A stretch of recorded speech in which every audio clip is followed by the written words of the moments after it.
Madame, Monsieur, bonjour. Une tournée conjointe de diffusion et d'explication de la loi de révision constitutionnelle adoptée par l'Assemblée nationale le 14 novembre 2025 démarre cette semaine sur l'ensemble du territoire national. Ministres, conseillers et députés sous la couverture des partis politiques de la majorité parlementaire se donnent pour mission d'informer et sensibiliser les populations sur la portée et le contenu de cette loi constitutionnelle en attendant sa promulgation par le président de la République. C'est dans ce cadre que nous avons sollicité du ministre conseiller à la Défense et à la Sécurité auprès du président de la République une interview pour en savoir davantage et aussi avoir son point de vue sur les innovations apportées à la loi fondamentale du Bénin. Monsieur le ministre conseiller Racidi Ouaddamassi, bonjour. Bonjour, cher ami journaliste. Permettez-moi de rappeler au peuple béninois que la constitution béninoise n'est pas le Coran, ce n'est pas la Bible. Alors, je pense en toute humilité, ce n'est pas une révision opportuniste. La France a révisé plusieurs fois sa constitution et je pense on peut réviser la constitution en tenant compte de l'évolution de la situation macroéconomique, de la situation politique. Alors, je pense en toute humilité que cette révision était opportune. Chers amis journalistes, merci une fois encore de votre sollicitation face à laquelle j'ai dû me bousculer un peu, étant en convalescence. C'est toujours, en ce qui nous concerne, un devoir de vous répondre. Et il est aussi de ma conception, de ma responsabilité politique, de prendre la parole pour répondre à des personnes qui utilisent leur statut social pour intoxiquer le peuple, pour manipuler les gens qui leur vouent du respect en raison de leur foi qu'ils exploitent pour les faire passer leurs propres émotions ou ressentis pour vérité d'évangile. Quelle cruauté spirituelle, quelle manipulation spirituelle, quelle intoxication spirituelle. Donc, je vous réponds en violant ma convalescence, en remettant en cause ma retraite sanitaire aussi, parce que trop c'est trop. Parlant de certains religieux, je pense c'est dangereux de mélanger la politique et la religion. Quand on le fait, c'est comme mélanger le feu et l'essence. Laissez la politique aux hommes politiques, la religion aux religieux. Alors, monsieur le ministre conseiller, avant d'aller en profondeur sur ce que vous reprochez à ce religieux, nous allons parler de la tournée annoncée. Une tournée conjointement entreprise par le gouvernement et les partis politiques de la majorité parlementaire sur la révision de la Constitution est annoncée. En tant que ministre conseiller, homme de terrain que tout le monde connaît, quel sera votre rôle dans cette tournée? Vous savez, j'ai eu la chance de légiférer pendant plusieurs années. Je pense que c'est normal, quand vous votez une loi, d'aller expliquer aux populations, mettre les populations au même niveau d'information. La tournée, c'est pour informer et contrer la désinformation sur la loi de révision de la Constitution adoptée par l'Assemblée nationale.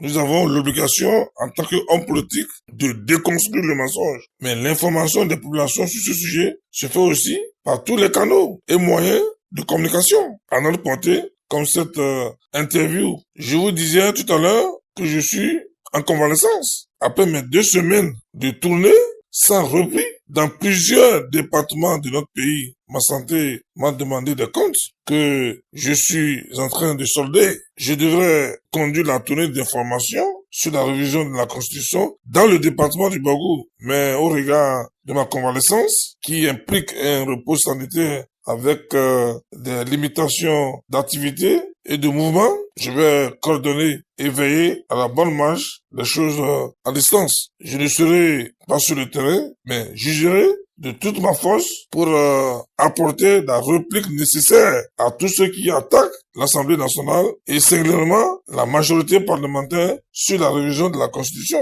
Opérer dans le strict respect de notre Constitution. Chers amis journalistes, je pense que le peuple béninois a besoin de vraies informations quand nos amis d'en face errent en politique et essaient de mentir. Nous avons l'obligation politique de mettre la vérité à sa place. Justement, monsieur le ministre conseiller, plusieurs voix se sont élevées pour fustiger l'acte posé par les députés qui ont voté pour la révision de la Constitution. D'aucuns parlent même de braquage contre un bien collectif, un patrimoine commun qu'est la Constitution. Qu'en dites-vous? Ce sont, excusez-moi, des ignorants qui ignorent des prérogatives des députés à l'Assemblée nationale, du fonctionnement et de l'étendue du pouvoir législatif dans notre Constitution, et même des manipulateurs et honteux qui ne digèrent pas leur échec en tant qu'opposants politiques, déguisés en religieux ou en tant que supporters ou partisans de la minorité parlementaire, cachés en homme de Dieu sous leurs apparats. Celui qui parle de braquage utilise sa soutane pour répandre dans l'opinion sa pensée d'humain avec ses limites et ses défauts comme une pensée divine ou une pensée inspirée des Saintes Écritures. Parler de braquage pour une loi de révision de la Constitution adoptée conformément aux prescriptions des articles 154, 155 et 156 de la Constitution qui consacrent les mécanismes et, la procédure de révision constitutionnelle. N'est pas de la philosophie politique. C'est un déni du pouvoir législatif. C'est ignorer le pouvoir de constituant dérivé conféré à l'Assemblée nationale par la Constitution elle-même. Quand elle décide au 4/5 de ses membres sur un projet ou une proposition de révision de la Constitution, aussi la Constitution a-t-elle prévu que le peuple exerce sa souveraineté par le biais de ses représentants élus. Soit ils sont ignorants, soit ils sont de mauvaise foi. J'ai entendu l'une de ces soi-disant voix critiques dire qu'il fallait absolument faire un référendum en consultant le peuple avant de créer une nouvelle institution ou de passer d'un mandat présidentiel de 5 ans à 7 ans. Quelle ignorance, quelle inculture politique, quelle inculture juridique. Et celui-là passe pour un religieux analyste politique. Il n'analyse rien du tout. Je dis rien du tout. Ce sont ses propres élucubrations, ses propres illusions, sa conception ringarde de la démocratie qu'il tente de présenter comme une analyse politique en jouant sur les émotions induites auprès d'une certaine opinion sous son emprise religieuse par la soutane qu'il porte et qu'il recouvre allègrement dessus. C'est des gens qui pensent manipuler Dieu, c'est des gens qui trichent avec la religion, la Bible en bas. Monsieur le ministre conseiller, et pourtant, celui dont vous parlez remet tout simplement en question la pertinence du Sénat nouvellement introduit dans la Constitution en parlant de maisons de retraite pour nos seniors. N'a-t-il pas raison de le dire?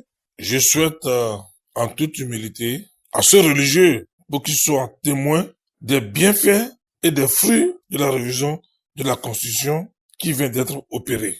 Vous savez, chers amis journalistes, même quelqu'un qui a exercé des fonctions ministérielles pour un an a l'expérience dans la direction des affaires publiques dont ses successeurs doivent bénéficier pour être plus efficaces et produire plus de résultats. À plus forte raison, un homme ou une femme qui a géré les affaires publiques au plus haut sommet de l'État pendant au moins 5 ans, les anciens présidents de la République sont une mine d'expérience, d'expertise, pratique et naturelle, de savoir-faire rare, des sages et de détachement sur lesquels le pays doit capitaliser. Créer une institution pour faire participer les anciens chefs d'État de l'Assemblée nationale et de la Cour constitutionnelle dans une posture d'acteurs neutres, apolitiques et non partisans au renforcement de la stabilité institutionnelle, de l'état de droit et de la démocratie est un choix républicain pertinent et assurément efficace. Que fait le Sénat, chers amis journalistes? Il régule la vie politique, arbitre et concilie les positions et recherche l'équilibre entre les institutions.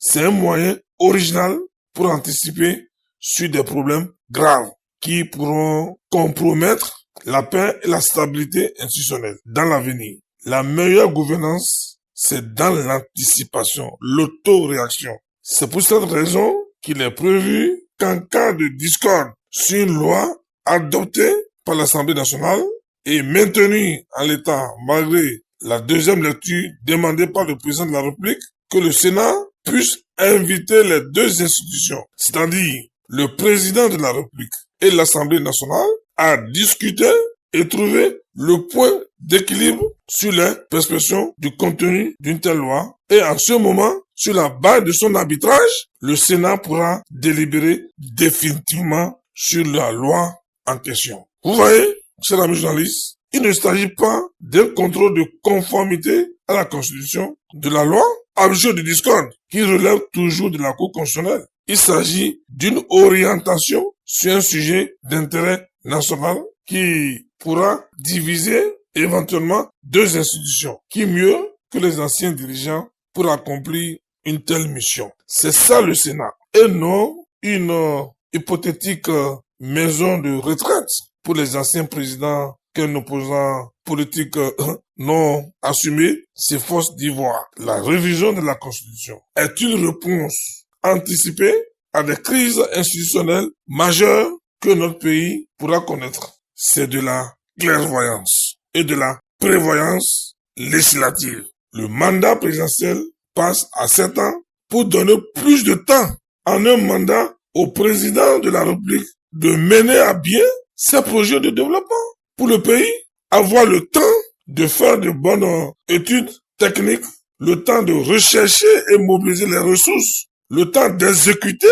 convenablement les travaux qui doivent être de qualité. Ce n'est pas une révision opportuniste. C'est une révision de raison. C'est une révision de développement. C'est une révision qui permet de renforcer l'unité nationale, qui permet la stabilité politique. Et je pense on peut réviser même à chaque fois si l'intérêt général l'exige. Merci, monsieur le ministre. Je vous remercie.